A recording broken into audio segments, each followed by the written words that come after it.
This video is going to introduce students to some of the virtual laboratories that support PI design using MATLAB.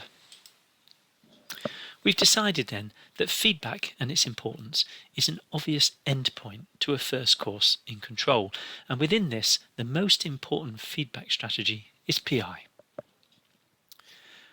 What we're going to do in this video is introduce some MATLAB files that introduce students to PI tuning in hopefully an intuitive fashion and without using more advanced systematic rules.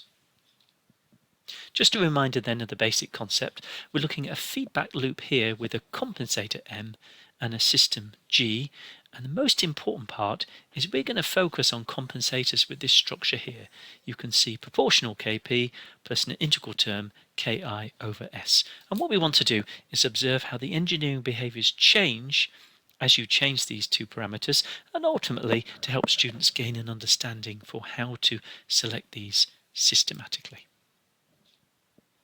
What files have we got then? So first, we assume viewers have downloaded the apps and live scripts, and GUIs indeed, from sections 6.7, 6.8, 6.9, and the core examples we're going to look at here are these three apps on cruise control, tank level and PI tuning. However, we do make an important point. There are many other files on the website which support PI tuning, including some historic GUI files, so it's worth exploring and having a look at those. The apps and the GUIs hide the code, so these are effectively virtual laboratories which help students focus on understanding core concepts. The supporting files on the website will give a lot more information on the underlying engineering, explaining the mathematics and the analysis and so forth. Let's go and have a look at some of the files then. So we begin here with this app here, which you see is a tank filling animation. So I'll press new simulation to get it started, and we've got a default tank supplied here.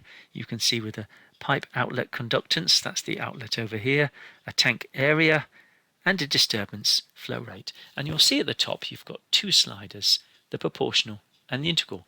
So I could, for example, change the proportional and update the simulation. Now what you'll notice is that it adds the plot. So you'll see from the legend you can now see how's the plot with one choice of KPKI, how's the plot when you've changed it, and you could change KP again and do a new simulation and see what happens.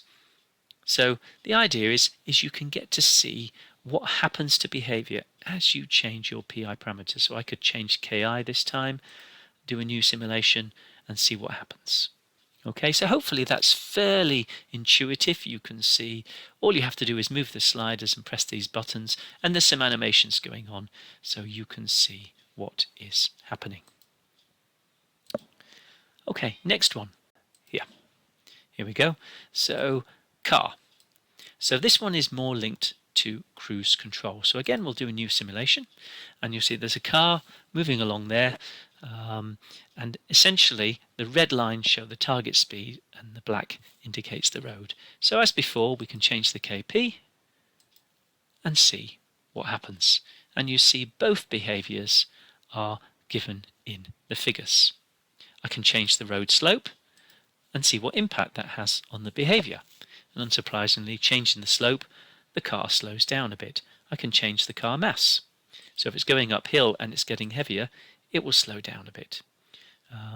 And I can also introduce integral using these sliders at the top, and you'll see what impact that has. So basically, it should be clear, it's a fairly intuitive GUI to use. And we've got, so here it is, the PI tuning tool. So here you'll see you can get to choose a model. You can have a first order model, a second order model, an underdamped model, a high order model. So you get some variety in what you want to choose. At the moment we've got first order, and there's the numerator parameters and the denominator parameters. What we can do then is do a new simulation and see what happens.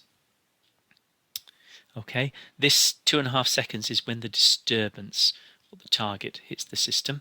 So now again, as before, I can change the KP and add a simulation, see what happens when you've got a slightly different KP.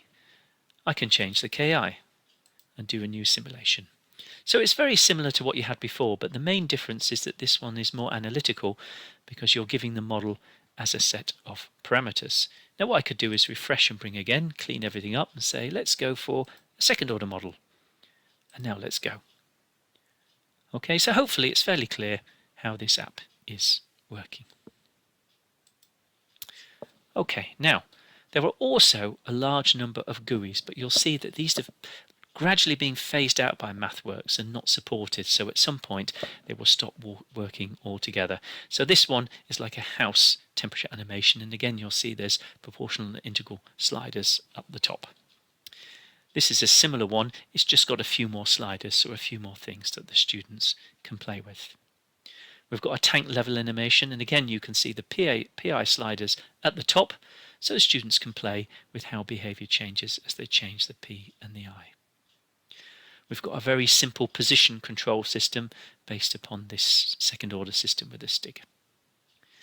We've got tank level 1, which has got lots of disturbances involved in it, so you'll see some of these options down at the bottom which make it a bit more industrially relevant.